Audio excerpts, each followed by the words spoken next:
elle est devenue le chef d'État le plus représentatif de l'Europe. Avec une Allemagne qui va mal, avec une France qui va mal, l'Italie est en train de prendre une position très intéressante. L'Italie est en train de faire exactement ce que la France ne fait plus. Nel programma Open Box TV, condotto da Alain Juillet, si affronta la nuova centralità internazionale dell'Italia sotto la guida di Giorgia Meloni, insieme all'analista geopolitico Emmanuel Dupuy, presidente dell'IPSE. Gli esperti analizzano come Meloni sia riuscita a rafforzare il peso dell'Italia in Europa e nel mondo, risanando l'economia, rafforzando la politica estera e adottando un approccio pragmatico nei rapporti con partner strategici come Stati Uniti, Nord Africa e paesi del Mediterraneo. Il dibattito offre un confronto tra il modello italiano e quello francese, sottolineando le differenze di visione, gestione e risultati. Per seguire meglio la discussione, attiva i sottotitoli in italiano direttamente dal video su YouTube. Bonjour, bienvenue sur Open Box TV, l'émission de géopolitique d'Alain Juillet. Et merci de nous soutenir sur Tipeee pour maintenir cette ligne éditoriale indépendante. Vous pouvez aussi devenir membre de notre chaîne et avoir accès à des contenus exclusifs. Alain Juillet, bonjour. Bonjour. Aujourd'hui, nous allons parler de notre voisin transalpin, nous allons parler de l'Italie, avec Giorgia Meloni, qui est au pouvoir depuis quelques années maintenant en Italie, et qui a l'air de prendre une puissance retrouvée pour l'économie, pour la géopolitique italienne, le poids de l'Italie dans le monde. Et pour ça, je vous laisse développer notre émission avec Emmanuel Dupuy, un grand géopolitologue, président de l'IPSE, Institut de prospective et de sécurité en Europe. Emmanuel Dupuy, en plus, est un ami avec qui nous travaillons depuis de nombreuses années. On a fait plusieurs émissions déjà avec Emmanuel. Ouais. Et donc, je pense qu'aujourd'hui, il est important de parler de l'Italie et de ce poids retrouvé de l'Italie sur le plan international et en Europe. Ce qui est très intéressant, ce qui se passe, ce qui est très intéressant, c'est que l'Italie, si on se souvient, il y a encore 3 ans, l'Italie voyait se succéder des premiers ministres à une cadence très rapide, un peu comme en France avant la chute de 1958, quand le général de Gaulle a pris le pouvoir, la chute de la 4e République. Et on a vu arriver Madame Meloni, qui venait d'un parti considéré, et qui était considéré comme d'extrême droite, et qui d'ailleurs, elle l'affirme, elle le revendique, et qui est arrivée au pouvoir. Et comme d'habitude, chez nous, on en a dit pique-pendre en annonçant que ça allait être un échec total.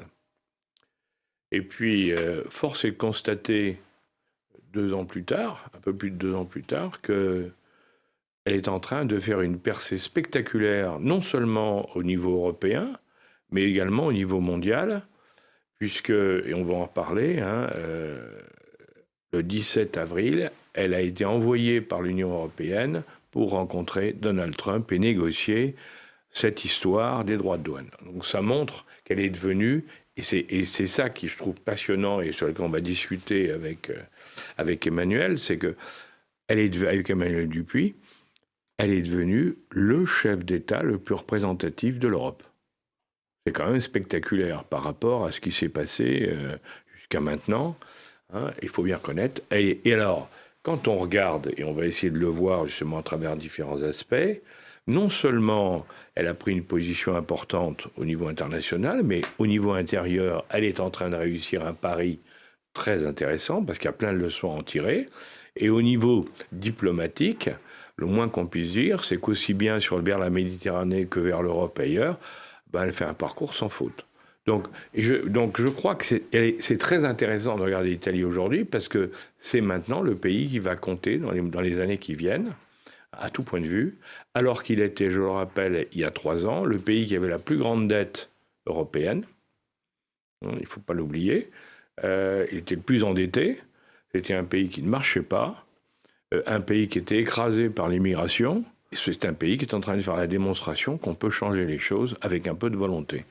Alors, Emmanuel, mille merci d'être venu pour en parler, parce que tu es un spécialiste vraiment de l'Italie, entre autres choses. Comment elle a réussi à s'imposer déjà en Italie, sur le marché intérieur? Parce qu'il y avait quand même des personnalités en Italie de tous bords qui comptaient, y compris dans ses alliés, avec des gens comme Salvini, ou dans des gens qui étaient comme Berlusconi ou autres. Enfin, il y avait tout un ensemble.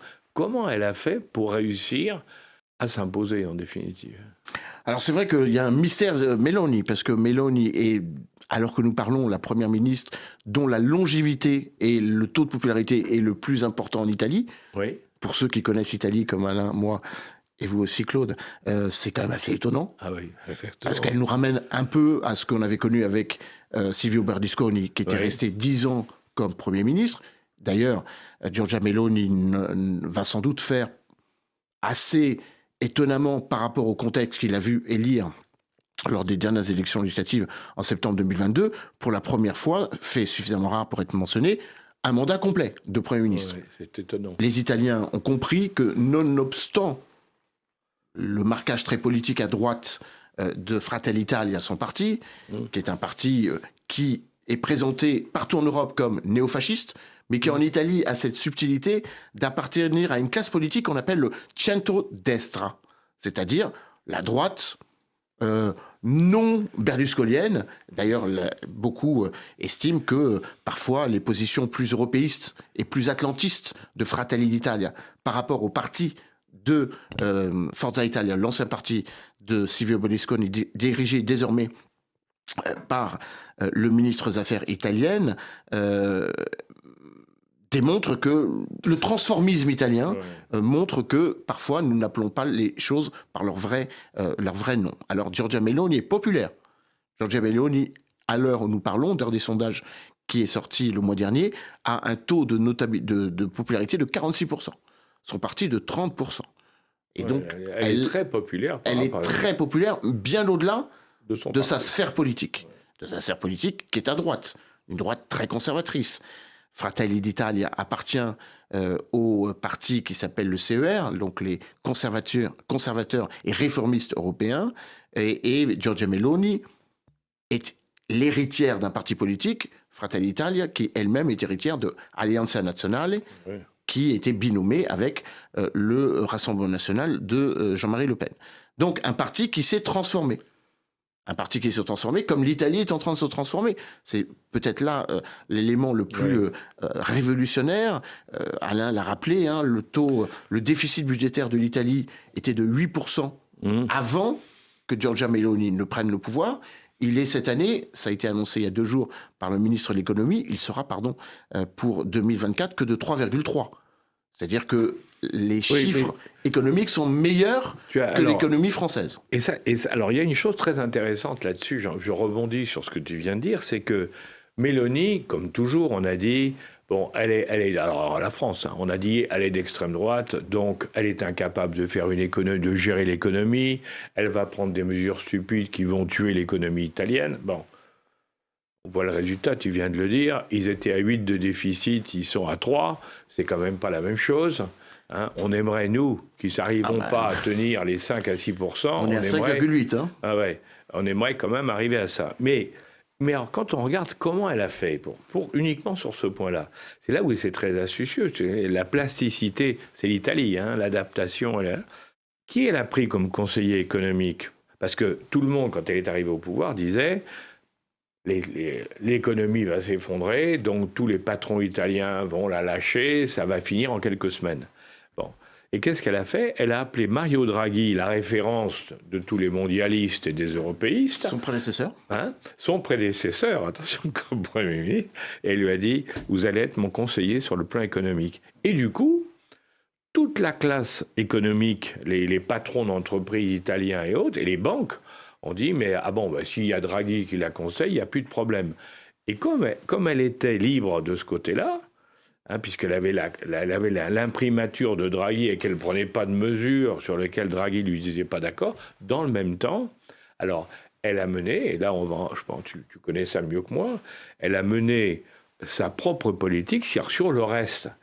Alors là, elle est en train d'appliquer, mais alors très strictement, son programme, hein, que ce soit sur la nationalité, l'immigration, enfin tous les domaines. Hein, la famille, parce qu'elle pousse la famille, hein, c'est le moins qu'on puisse dire. Hein, alors, pour revenir sur ce que tu disais, Alain, et c'est vrai que le fait que Mario Draghi ait rassuré les marchés à Bruxelles, mais pas seulement d'ailleurs, pas seulement, à Londres et à Washington, et à New York aussi, en tant que ex-premier ministre, ex-président de la Banque Centrale Européenne et Ah oui. évidemment un banquier lui-même, ça a évidemment permis à l'Italie désormais de quasiment tangenter la France Eh oui. comme potentiel troisième aujourd'hui, mais peut-être deuxième économie de la zone euro, car on n'est pas très loin en termes de PIB. Hein. La France a réduit son PIB par rapport à un déficit chronique, on l'a dit, on le répète, et évidemment, il faut s'en désoler, de 5,8%, une dette de 113%. Bon, l'Italie a une dette supérieure,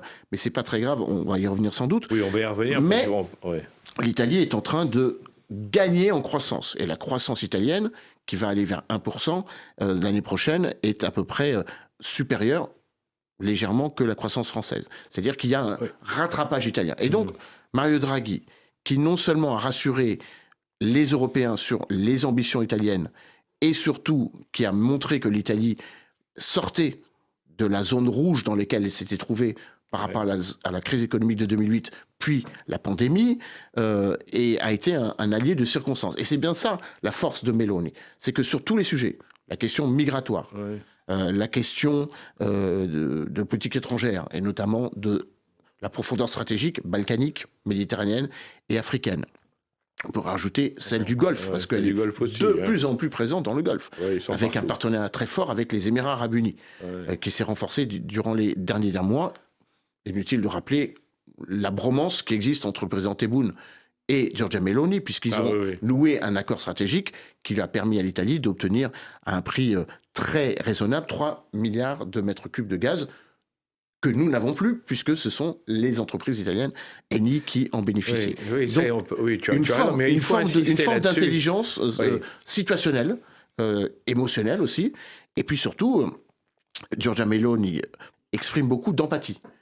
Et donc, de ce point de vue, il n'est pas étonnant que les pires clients en matière de politique étrangère, notamment le pire, en termes de négociation qu'est Donald Trump, aient trouvé en Giorgia Meloni quelqu'un avec qui il peut dialoguer, beaucoup plus qu'avec Emmanuel Macron, évidemment avec Keir Starmer, parce qu'il y a là un biais idéologique, ou même avec Viktor Orban. Viktor Orban, évidemment, est idéologiquement aussi proche de Donald Trump, c'est-à-dire de Trumpisme à l'européenne, ce qui n'est pas forcément d'ailleurs Giorgia Meloni, mais Giorgia Meloni apparaît comme raisonnable, et puis surtout, au sein du G7, c'est aujourd'hui, désormais, la meilleure alliée des États-Unis. Mais je voudrais revenir sur un point, parce que dans ce que tu évoquais, qui explique aussi les choses, et pourquoi elle est en train de redresser l'Italie.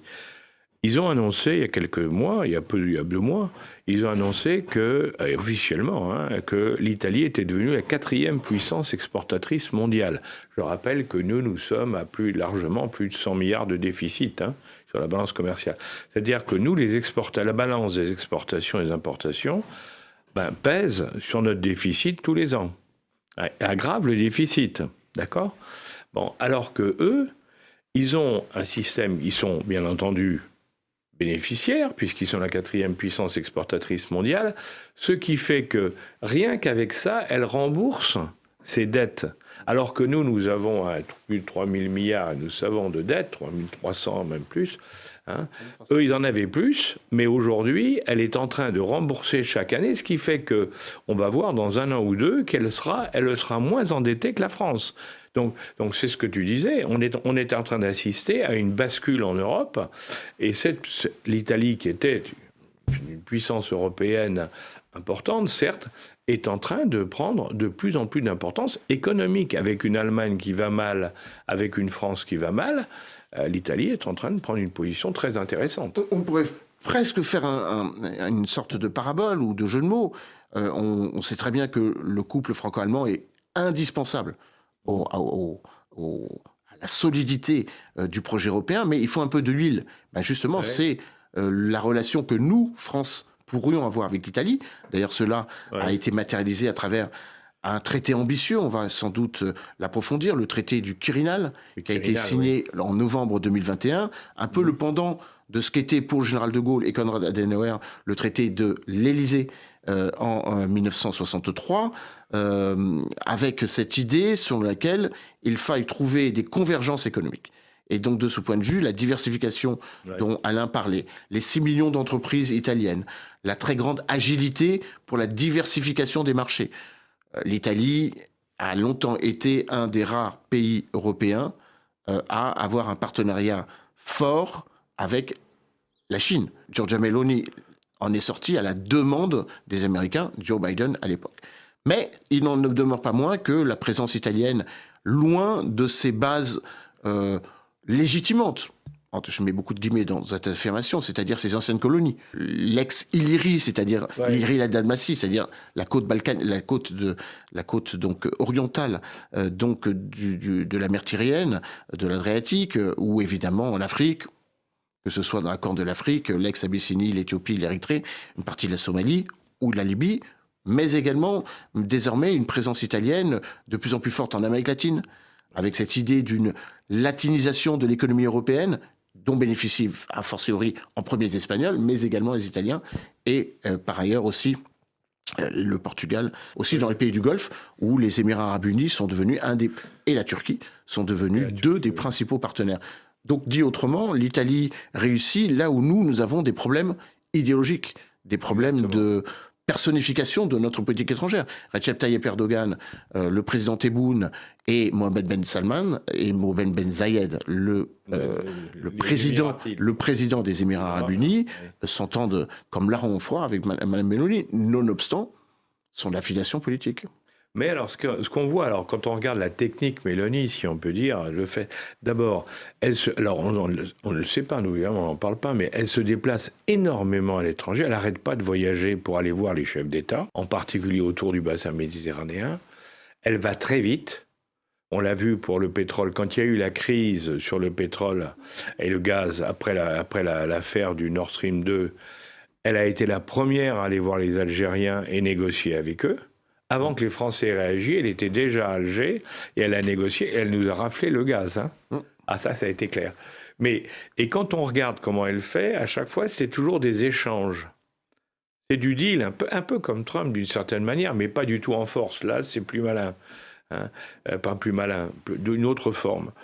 Quand on voit l'Italie, par exemple, avec la Tunisie, elle a été voir le président tunisien, et il lui a dit, écoutez, votre économie va mal, mais on peut trouver un accord. Vous nous freinez les émigrations vous arrêtez les émigrations, vous empêchez les émigrations vers l'Italie, et en contrepartie, nous, on va vous aider, on va faire des choses, on va faire un pipeline d'approvisionnement, on va faire plein de choses. Et ces pays sont ravis, parce qu'ils disent, voilà, on fait du donnant-donnant. Et ça, ils trouvent ça formidable qu'un pays européen le fasse. Et ça marche très bien. Alors, on parlait de la Tunisie, on parlait de l'Algérie, mais en Libye, elle est bien la seule à avoir réussi. Elle est à Benghazi avec Haftar. Elle est en train de récupérer une partie du pétrole, de la production de pétrole et de gaz qui est faite au large de Benghazi, en Cyrénaïque. C'est les Italiens de l'ENI qui sont en train de le récupérer, comme à l'époque, il y a très longtemps, de Mattei et autres. Donc c'est vraiment, elle est en train de reprendre pied partout, ce que tu disais. Et sur le pays du Golfe et sur l'Arabie, c'est impressionnant. Hein. Giorgia Meloni est elle-même, finalement, dans la quintessence de ce que les Italiens sont en train de redécouvrir. La fierté de redevenir une puissance.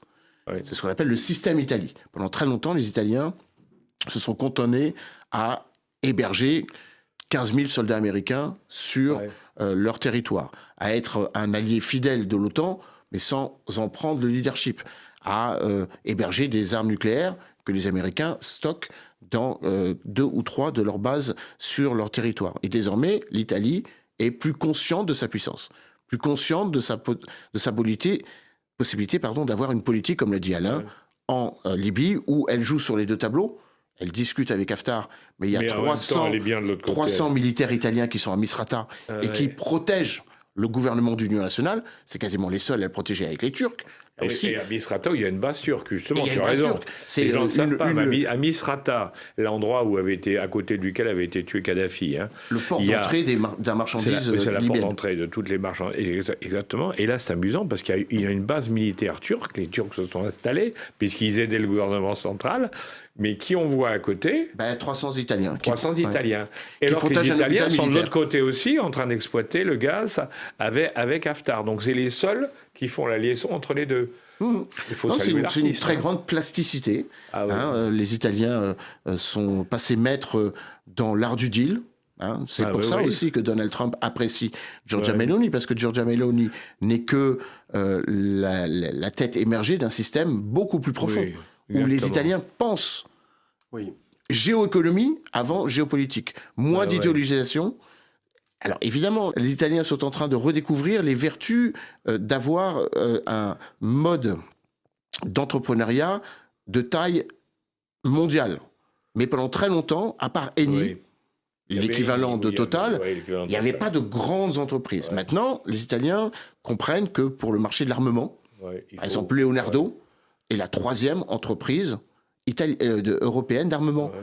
Derrière les Britanniques de British Aerospace, derrière Airbus, devant les Allemands et devant c'est pour ça que c'est tous pas les ridicule, autres entreprises. C'est pas ridicule Donc, du tout.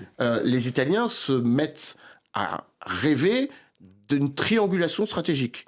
France, Allemagne, Italie. Avec l'objectif, vous évoquez les traités d'il y a une 60aine d'années, donc solidifiant l'amitié entre la France et l'Allemagne, nous aurions là une opportunité extraordinaire si le président Emmanuel Macron et la présidente du Conseil des ministres italiens s'entendaient. Le problème, c'est que ce sont deux natures totalement différentes. Et de ce point de vue... On ne peut pas dire qu'ils s'entendent. Alain, que j'avais rencontré à Rome, et j'avais l'occasion, il y a 2 ans, d'en parler, les Français commettent bourde sur bourde. Pour ne pas avoir à dealer, entre guillemets, avec Giorgia Meloni, nous allons à l'encontre de la Constitution italienne en renforçant le poids du président Mattarella, Sergio Mattarella, qui est un homme admirable, grand résistant, mais qui, selon la Constitution de 1949, ne pèse rien. Nous le rendons plus acceptable, et les Italiens s'offusquent du fait que nous considérions encore nos partenaires italiens comme mineurs. Et c'est là tout l'objectif, et peut-être les ornières du traité du Quirinal. Le traité du Quirinal devrait être un moment stratégique où la France et l'Italie mutualisent leurs intérêts, bien compris, pour avoir une politique méditerranéenne de l'Union européenne, politique latine de l'Union européenne. On va y revenir sur l'Afrique. Les Italiens, sujet que j'ai beaucoup travaillé, dont j'ai rendu compte dans un certain nombre de magazines, d'articles que vous avez évoqués, le plan Meloni, 5,5 milliards d'euros qui vont être investis dans une dizaine de pays pour l'intérêt italien, soyons honnêtes de le dire ainsi, mais également pour le développement des économies qui vont bénéficier de cet argent. Le plan Mattei, c'est ce que nous n'avons pas. Une vision stratégique pour l'Afrique. Ce qu'on peut dire, dans le domaine, dans ce domaine international, c'est que Meloni, elle a une véritable vision stratégique, son équipe, elle a une véritable vision stratégique. Elle veut reprendre sur la Méditerranée, elle a une vraie stratégie. C'est elle qui est en train de mettre en place ce qu'on avait voulu faire avec l'Union de la Méditerranée. C'est vrai. Parce que l'Union de la Méditerranée, on l'a loupé, nous on l'a loupé. Les Espagnols ont repris, ça n'a pas marché non plus, à part avec le Maroc. Et là, elle est en train de le réussir, parce qu'elle est bien avec tout le monde. C'est exceptionnel. C'est la seule qui peut parler à Kais Saïd. Actuellement, c'est la seule avec laquelle le président tunisien parle. Exactement. Alors, c'est pas forcément pour la valoriser en tant que telle, parce que Kais Saïd est un petit peu monomaniaque dans sa manière de faire la politique, pour ne pas dire autocrate. Mais c'est important de dialoguer avec la Tunisie, car l'autre grand adjuvant ou l'autre grande réussite italienne, au-delà de la politique étrangère, c'est la politique migratoire. Les Italiens ont naturalisé 230 000 migrants. Le taux de reconduite a été augmenté, tout en augmentant le taux de naturalisation. Et actuellement, il y a une réduction entre 2023 et 2024 de 60% de l'arrivée d'immigrants. Donc c'est une politique migratoire qui peut être ici qualifiée de nauséabonde ou de critiquable, mais qui fonctionne. Qui fonctionne parce qu'elle se fait en accord avec ce qu'on appelle les pays tiers. Les pays sûrs, il y en a 22 qui ont été édifiés comme tels. Et l'Italie a noué des partenariats avec l'Albanie, avec la Tunisie, avec le Mozambique. Je crois qu'il faut faire très attention parce qu'effectivement, les grands esprits chez nous disent « Oui, mais vous vous rendez compte, elle refuse l'arrivée des migrants, elle les met en Albanie et autres. » Mais c'est pas ça qu'il faut voir. Ce qu'il faut voir, c'est qu'elle a fait, à la Trump, si je peux dire, des deals avec tous les pays exportateurs de migrants, si je peux dire, m'exprimer ainsi, en négociant, en disant « je vais en régulariser un certain nombre », ce que tu viens de dire, en contrepartie de quoi vous m'acceptez ce que je fous dehors ou que je refuse. C'est du donnant-donnant. Et c'est ça, Mélanie. Elle négocie dans les deux sens. Elle n'impose pas. Et c'est la grande différence avec les Français. Hein. Et c'est pour ça qu'elle a réussi à se mettre d'accord avec les Algériens, avec les Tunisiens et tout le monde. Mais sur le président tunisien, moi j'ai une opinion, alors je la donne comme je le pense. Hein. Je ne sais pas si tu seras d'accord, je m'en excuse si jamais tu ne l'es pas. Non, mais moi, je suis ouvert au dialogue. Mais moi, je pense que c'est l'homme le plus proche de Bourguiba, sur le plan de la stratégie. C'est-à-dire que Bourguiba, qui a dirigé la Tunisie, qui l'a lancée après l'indépendance, hein, qui était un autocrate, il n'y a pas de doute. Et moi, je crois que l'actuel va dans le même sens. Alors, il part de loin parce qu'il avait à lutter contre les islamistes, mais il est en train, en définitive, avec des méthodes autocratiques, ça je suis d'accord avec toi, je pense qu'il est en train de faire revenir le pays à une vision assez proche de Bourguiba. C'est juste un commentaire à part, mais voilà. Oui, non, mais il a une forme très personnelle, pour ne pas dire personnalisée, lénifiante du pouvoir. Pour l'instant, les Tunisiens sont assez atones parce qu'ils découvrent, ils encaissent les coups de boutoir, notamment la remise en cause de l'indépendance de la justice, la fermeture du Parlement, etc. Mais c'est vrai que Kais Saïed s'est inscrit dans sa geste initiale avec son arrivée au pouvoir dans une idée de démocratie directe, de démocratie inclusive, un peu comme Mouammar Kadhafi l'avait fait en arrivant en 1969 avec son coup d'État en disant il faut faire table rase du passé, revenir aux origines de ce qu'est la cohésion nationale. Absolument. Et donc ça, d'une certaine façon, Giorgia Meloni est la seule qui peut le mettre en exergue, car elle est mue par la conviction de son idéologie. Ça, c'est un élément important. C'est un des rares chefs d'État sur le continent européen. Je ne fais pas abstraction d'autres qui aussi sont parfaitement conformes à leur ligne politique. Keir Starmer est un pur travailliste. Pedro Sanchez est un pur socialiste. Antonio Costa l'est également, mais il n'est plus en fonction dans son pays. Mais Giorgia Meloni s'affirme comme une vraie conservatrice. D'autant plus conservatrice qu'elle a autour d'elle des gens qui sont beaucoup plus conservateurs qu'elle. Exactement. Et que ce soit Matteo Salvini de la Ligue, ou même Antonio Tajani, le ministre des Affaires étrangères, qui dirige Fratelli d'Italia. En fait, on est dans une situation où nous estimons que Giorgia Meloni, c'est l'extrême droite, alors qu'en Italie, c'est ce qui les rapprocherait le plus du caractère le plus progressiste du conservationnisme italien. Exactement. Et donc ça, c'est assez étonnant parce qu'on a une grille de lecture un peu biaisée, très idéologisée. Encore une fois, les Italiens, quelle que soit la nature de leur engagement politique, s'offusquent beaucoup de l'idée selon laquelle nous ne savons pas lire l'Italie.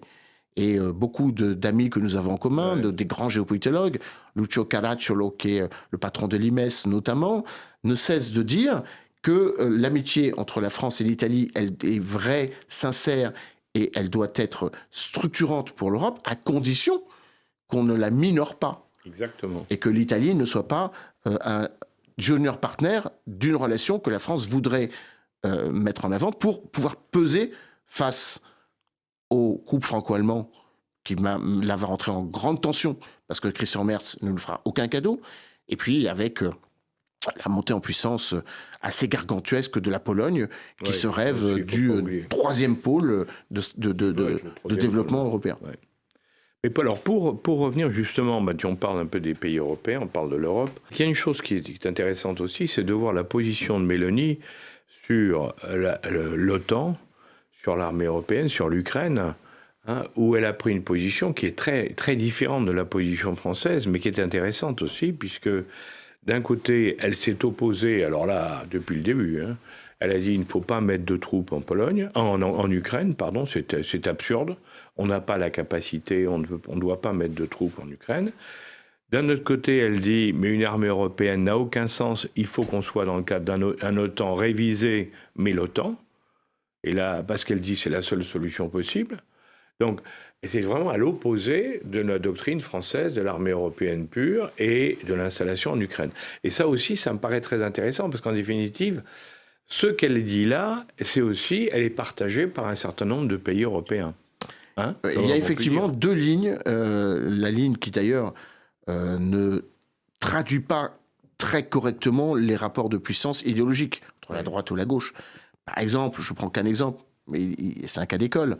Quand l'Union européenne s'est réunie en Conseil européen le 20 mars dernier, il y avait une vraie fracture entre ceux qui voulaient suivre le président français et l'absent, puisqu'il s'agissait d'une réunion européenne, le Premier ministre britannique, avec l'idée qu'il faille engager, coûte que coûte, sans débat, immédiatement, des moyens militaires, une force de réassurance en Ukraine. Et Giorgia Meloni, avec Pedro Sanchez, dont on ne peut pas dire qu'ils partagent la même idéologie. Non, Pedro Sanchez est à la tête des socialistes européens. Giorgia Meloni est vraiment l'antithèse de cela. Et bien, tous les deux ont dit, mais n'oublions pas nos peuples, qui à un moment ou à un autre vont devoir voter. Est-ce qu'ils sont, dans l'état actuel des choses, informés ou suffisamment conscientisés pour pouvoir accepter l'éventuel décès des troupes que nous déploierons? Ils ont mis en avant le fait, comme Alain vient de le rappeler, qu'aucune solution viable n'est possible sans l'assurance américaine et que l'on ne peut pas faire l'OTAN à 32-1, ou alors c'est plus l'OTAN, c'est autre chose. C'est une Europe et plus la Turquie, plus la Norvège, plus l'Islande, plus le Canada, mais c'est autre chose. Il n'y a pas de consensus pour l'instant pour sortir les pays de l'OTAN. Au contraire, ils vont tous aller à Washington, à Canossa, comme on dit, en espérant ne pas être soumis à la même enseigne, que ce soit pour les tarifs budgétaires. On l'a vu, le président polonais l'a anticipé, il est allé voir Donald Trump. Un certain nombre de chefs d'entreprise européens vont le faire et un certain nombre de pays également. Et le 17 avril dernier, Giorgia Meloni a négocié de manière ferme, et là pour le coup consensuelle, car Emmanuel Macron n'avait pas de mandat, Giorgia Meloni en avait un. Donc c'est ça, c'est un élément important. Alors, oui, là, je m'excuse de t'interrompre, mais pour rappeler, parce qu'on n'a pas parlé en France, les journalistes français n'en ont pas parlé, une fois de plus d'ailleurs, c'est que quand le président Macron a été voir Trump un lundi, je me souviens, pour discuter avec lui, quand il est revenu à la réunion suivante, justement, où il y avait tout le monde, tous les chefs d'État européens, ou la plupart des chefs d'État européens, plus exactement, Meloni a dit à l'italienne, elle lui a dit, mais qu'est-ce que tu as été faire là-bas sans qu'on te donne l'autorisation? De quel droit tu voulais nous représenter? D'autant plus que la France n'est plus présidente du Conseil de l'Union européenne. Oui, exactement. C'est Donald Tusk, le Premier ministre polonais, qui aurait dû y aller. C'est le Polonais qui aurait dû y aller, ce n'était pas le Français. Donc on voit bien, à travers cette histoire, on voit bien aussi les différences qu'il peut y avoir. Et comme tu l'as dit, le Polonais, il a été là-bas, Meloni va là-bas, on voit bien que l'Europe, actuellement, elle se cherche en ordre dispersé. En ordre dispersé, pour revenir sur la politique vis-à-vis de l'Ukraine, là aussi, position très intelligente et finalement assez cohérente de Giorgia Meloni. L'Italie est un des pays qui, dès les premiers, ont soutenu militairement, humanitairement et diplomatiquement le président Zelensky. Mais à condition qu'évidemment, il y ait une perspective de dialogue avec toutes les parties. Et de ce point de vue, c'est une position déjà qui diverge un peu du caractère très monolithique que nous avons eu durant ces 3 dernières années pour concevoir la fin de ce conflit, en rappelant une vérité: la Russie est un pays agresseur, l'Ukraine est un pays agressé, donc nous devons l'aider, en ne mettant pas en avant l'appartenance à l'OTAN, en disant juste que l'urgence aujourd'hui, c'est pas l'article 5 de l'OTAN, c'est l'article 42, alinéa 7 du traité de Lisbonne, qui théoriquement devrait, si nous considérons que l'Ukraine a une vocation à rentrer dans l'Union européenne, déjà nous mettre en avant, nous, avec une position européenne. Et donc de ce point de vue-là, c'est une sorte de logique philosophale. Donald Trump, à partir du moment où il comprend le rapport de force, à partir du moment où il comprend au nom de qui Giorgia Meloni parle, là, la donne change. C'est un petit peu vis-à-vis de la Chine aussi. Si nous arrivons en ordre dispersé vis-à-vis de la Chine, nous serons cannibalisés ou nous serons colonisés ou nous ne serons pas suffisamment forts. Et donc la grande force de Giorgia Meloni et de l'Italie en général, c'est évidemment cette capacité à pouvoir faire évoluer à la fois un européisme qui ne s'est jamais départi depuis mars 1957, 27 mars 1957, avec une volonté de rester dans l'OTAN et de maintenir l'OTAN telle qu'elle est. Giorgia Meloni ne fait pas partie de ceux qui partent du principe qu'il faudrait exclure les États-Unis de l'OTAN. Je le dis un petit peu de manière exagérée, mais c'est un peu ça la stratégie de certains, en disant qu'on n'a plus besoin des États-Unis, on fait autre chose. Bon, en minorant un budget de 80% à ce moment-là. Certes, on peut le faire. À ce moment-là, avec des ambitions moindres. Ceci étant, la position de Trump sur l'OTAN, on la voit à peu près arriver, elle est assez simple en définitive. Elles disent, vous devez assurer des investissements militaires, chacun pour vous, à un niveau acceptable, pour pouvoir avoir une OTAN solide. Et bien sûr, dans ce cadre-là, pour qu'il y ait une unité, acheter du matériel américain. Donc ça, c'est ça. On fait le deal. C'est vous qui financez, c'est nous qui fournissons le matériel, et vous faites face par rapport à un risque éventuel d'agression russe. C'est ça la doctrine Trump. Et il y a une vraie, là aussi, un hiatus ou une brisure qui s'est opérée entre ceux qui veulent réarmer pour montrer aux États-Unis qu'ils sont interopérables avec leur matériel et avec leur planification militaire. La Pologne en fait partie. Oui, ça c'est clair. Clairement. Les 300 000 hommes qui désormais composent l'armée polonaise, les quelques 4-5% de PIB consacrés à la défense, c'est pas pour européaniser leur défense, c'est pour l'américaniser. Et l'Italie est beaucoup plus subtile. Elle part du principe que les pays qui sont membres de l'OTAN n'ont pas vocation à en sortir. Les pays qui sont membres de l'Union européenne ont vocation à renforcer leur défense, et elle dit autre chose. Elle dit qu'il faut amener l'Union européenne et l'OTAN à penser que l'altérité, l'adversité n'est pas que russe. Et de ce point de vue, c'était une énorme différence avec le président Macron. Quand le président Macron désigne la Russie comme l'alpha et l'oméga de notre adversité, Giorgia Meloni comme d'autres disent « mais attendez, le risque terroriste est toujours là.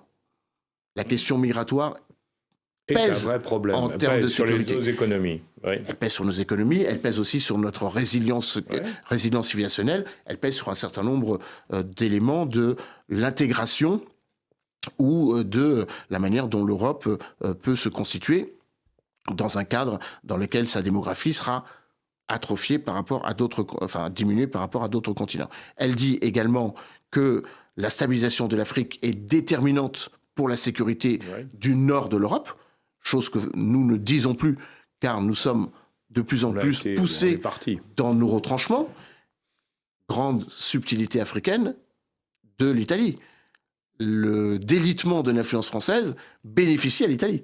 Quand les Français s'en vont, les Italiens sont là. Exactement. Cas d'école, un autre cas d'école. La France est instamment priée de quitter le Niger, après le coup d'État militaire de juillet 2023. Le seul pays à rester à l'heure où nous parlons au Niger, c'est le dispositif des 150 militaires italiens au Niger.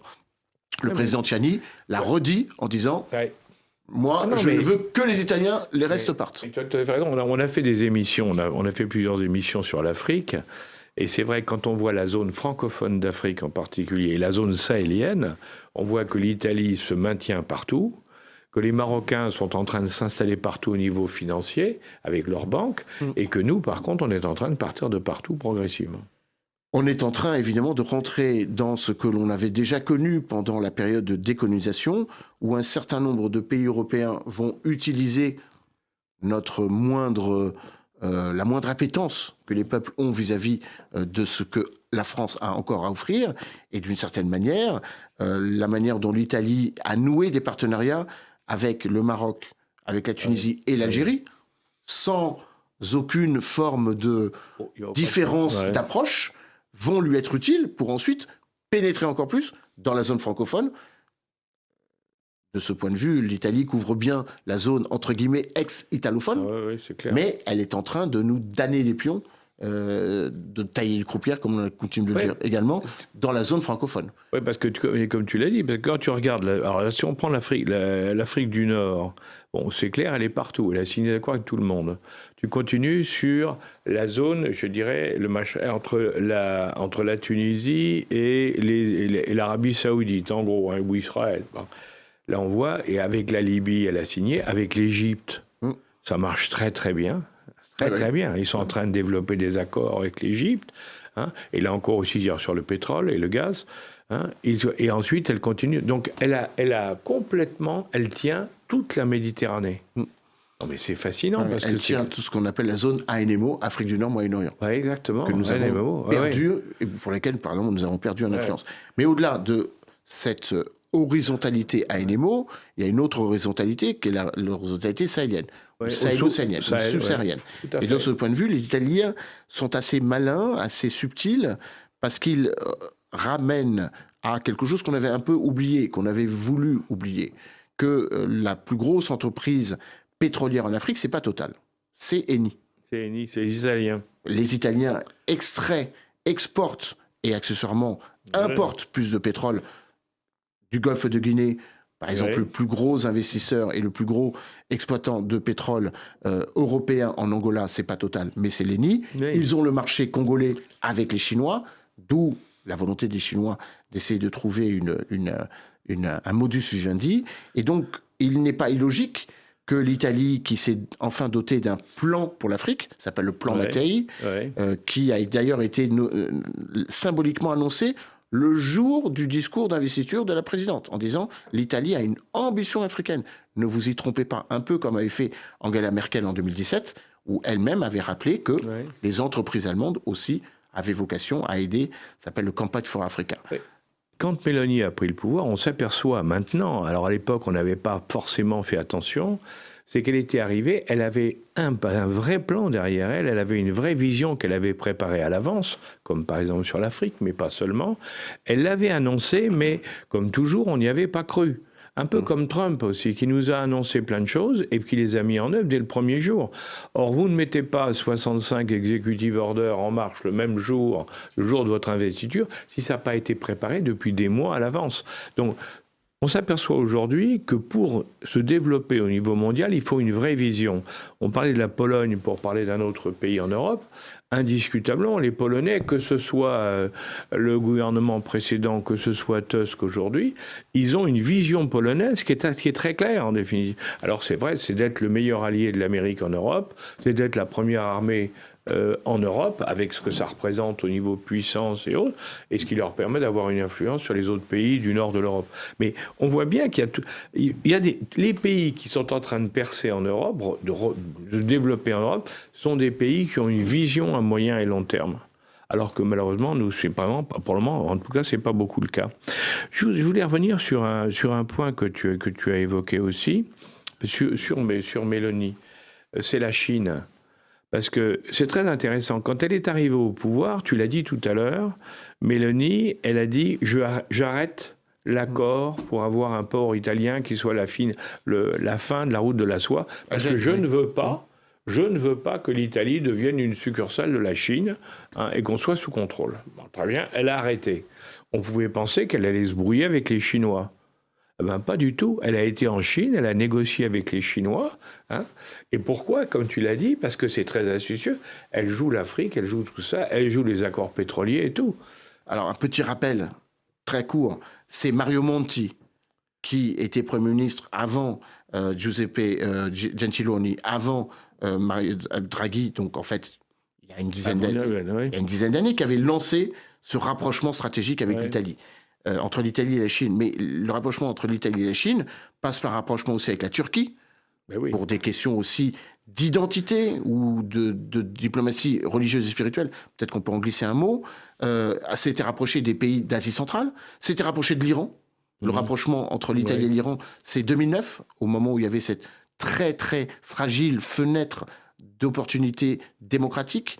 Je me souviens qu'un ancien président du Parlement italien était dithyrambique sur l'idée sur laquelle les entreprises italiennes devaient revenir, là aussi, parce que les entreprises françaises n'avaient pas osé le faire, et que les entreprises américaines n'y étaient pas encore arrivées. Dit autrement, si l'Italie avait fait partie de ceux qui négocient sur le nucléaire iranien, on aurait peut-être eu un accord qui aurait tenu un peu plus longtemps. Je dis cela parce que aujourd'hui, l'Italie, qui a 30 ans avait aboli le nucléaire, est en train d'y revenir. Là aussi, très grande plasticité de sa capacité à penser son développement industriel. L'Italie, on ne l'a pas rappelé, mais je peux le redire très, très rapidement, l'Italie a un taux d'industrialisation qui est 2 fois supérieur à celui de la France. Et qu'après l'Allemagne, c'est le pays le plus industrialisé en Europe. Ça aussi, c'est important. Mais pour revenir sur ce que vient de dire Alain, et me permettant de rajouter un élément qu'on n'a pas forcément beaucoup évoqué, mais qui dit beaucoup aussi de la puissance italienne. La diplomatie italienne n'est pas une diplomatie monolithique. C'est une diplomatie bicéphale. Le Vatican et Rome. Et tu as raison, c'est très important. Ça. C'est très important. Le pape n'est pas toujours italien, mais il a toujours des ascendances italiennes. Ouais. Le pape est évêque de Rome. C'est symboliquement et pragmatiquement déterminant. Le prochain pape sera sans doute italien ou devra monter patte blanche ou fumée blanche, comme on pourrait le rajouter. Et donc ça, c'est très important. Parce que là où l'Italie a des blocages, là où l'Italie n'arrive pas, le Vatican y procède. Par exemple, pourquoi est-ce que l'Italie a pu rentrer dans des territoires qui n'étaient ni italophones, ni même francophones? Je pense à la lusophonie, par le boulier de la religion. Pourquoi est-ce que les entreprises extractives italiennes, dont évidemment Eni parmi la première, sont parmi les premiers investisseurs au Mozambique ou en Angola? Parce qu'il y a ce poids de la religion. Et de ce point de vue, la très grande maîtrise diplomatique fait que on confond la politique étrangère du Vatican et la politique étrangère de l'Italie. Oui. Théoriquement, on ne devrait pas le faire. C'est un petit peu comme si on confondait la politique étrangère européenne, la politique étrangère française ou la politique étrangère allemande. Mais les Italiens ne s'en préoccupent pas beaucoup, et donc ça leur est favorable. Et pour la Chine, c'est très utile, parce que ça permet à la Chine d'être, entre guillemets, plus légitimée quand il s'agit de dialoguer avec des responsables politiques africains. Oui. L'Italien peut être un facilitateur, un médiateur, pour mieux expliquer les choses. Et puis, ayons quand même à l'esprit que quand on pense à nos sociétés de plus en plus multiculturelles et interreligieuses, c'est de l'Italie qu'est née cette logique de l'interculturalité, cette transhumance économique, la diplomatie des marchands. Venise, Byzance, Marco Polo, les routes de la soie, c'est l'Italie. C'est pour ça que pour les Chinois, c'était très important que l'Italie reste dans cette logique, parce que c'est une justification des interconnectivités, pas seulement structurelles, les interconnectivités philosophiques qui peuvent exister entre l'Asie, l'Eurasie, l'Europe, et accessoirement quand la route de la soie, et les programmes de la Belt and Road Initiative divergent et d'une certaine façon se dispersent en Amérique latine et en Afrique, en profitant effectivement de cette capacité d'avoir en Europe sans doute le pays qui est le plus enclin d'être interopérable avec les entreprises chinoises, ou en tout cas les stratégies économiques de la Chine. Et je voulais juste revenir sur un fait historique pour expliquer peut-être ce renouveau de l'Italie au niveau international. Il ne faut pas oublier que l'Italie, c'était quand même la diplomatie des marchands depuis 20 siècles. La puissance de ces villes, de Venise, de Florence, tu as parlé de Marco Polo, mais il y a une culture, c'est peut-être même dans l'ADN des Italiens finalement, de s'ouvrir au monde. Et quand on va dans n'importe quel pays, et Alain ou même toi Emmanuel, on voyage quand même beaucoup dans des pays les plus éloignés, que ce soit en Asie, en Afrique, en Amérique latine, on voit des Italiens. Il y a un maillage humain d'Italiens dans n'importe quel pays où l'Italie peut toujours s'appuyer. Et pour revenir sur la relation entre Meloni et Trump, ne pas oublier aussi qu'il y a aux États-Unis des Italiens. Beaucoup d'Italiens. Alors même si l'Italie se réduit un petit peu à New York, mais des hauts responsables militaires américains ou gouvernementaux, le secrétaire d'État aux affaires étrangères, sont d'origine italienne. Oui. Donc il y a des courroies de transmission directes entre l'Italie et Trump. Si vous m'autorisez, non pas une conclusion, mais un élément qui finalement résume notre propos. Et d'une certaine façon, ça peut ouvrir vers une autre émission. L'Italie est en train de faire exactement ce que la France ne fait plus. Oui. La France est rentrée dans une logique de très grande fragilité institutionnelle. Ouais. L'Italie nous démontre que quand on reste cohérent malgré les oppositions et qu'il faut rester unis malgré les polarités, cela permet à l'économie de son pays de mieux s'en sortir, de réduire le déficit budgétaire, d'exporter davantage et d'attirer de plus en plus d'investissements directs étrangers.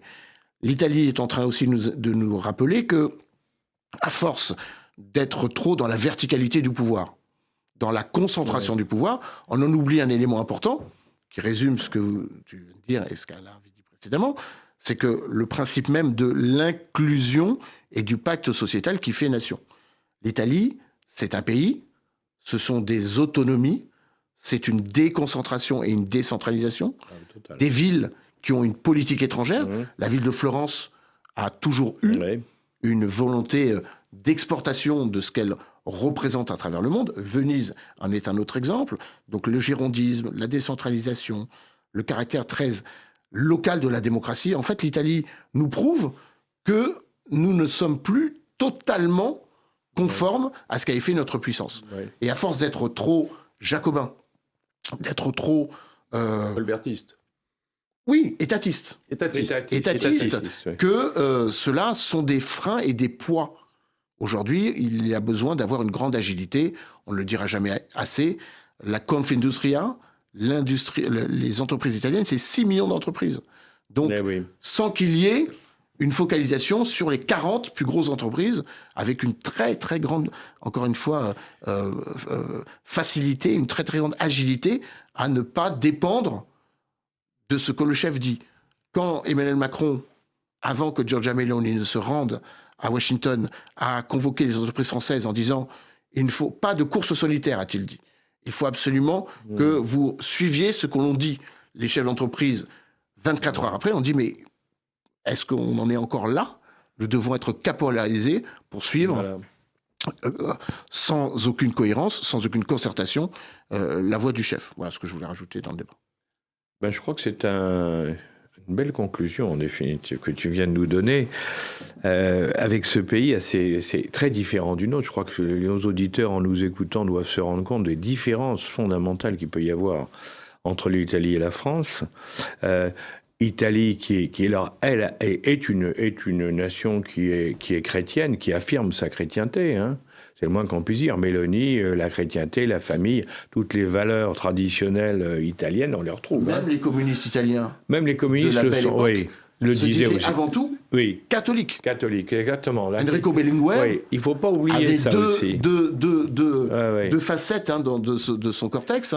Une idéologie marxiste. C'était d'ailleurs catholique. Et voilà, un catholique. Le communisme catholique. Oui, c'est très important aussi, parce que par rapport à nous, qui sommes dans la laïcité avec tous nos problèmes, ça leur crée aussi, à mon avis, des opportunités, parce que dans des pays qui sont religieux avec d'autres religions, on parle plus facilement avec des gens qui ont aussi une religion qu'avec des gens qui sont sans religion.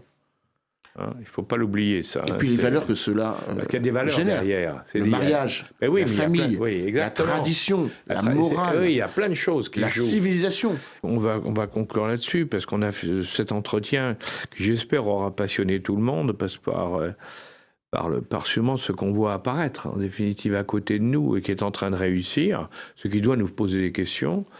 Je pense que cette Italie qu'on ne voyait pas revenir en force, est en train de nous démontrer en définitive qu'avec une vision et une volonté, eh bien, on peut changer le cours des choses, malgré les réglementations européennes, malgré tout ce qu'on veut, on peut parfaitement se faire une place au soleil à partir du moment où, comme disait l'autre, il y a une volonté, parce que là où il y a une volonté, il y a un chemin.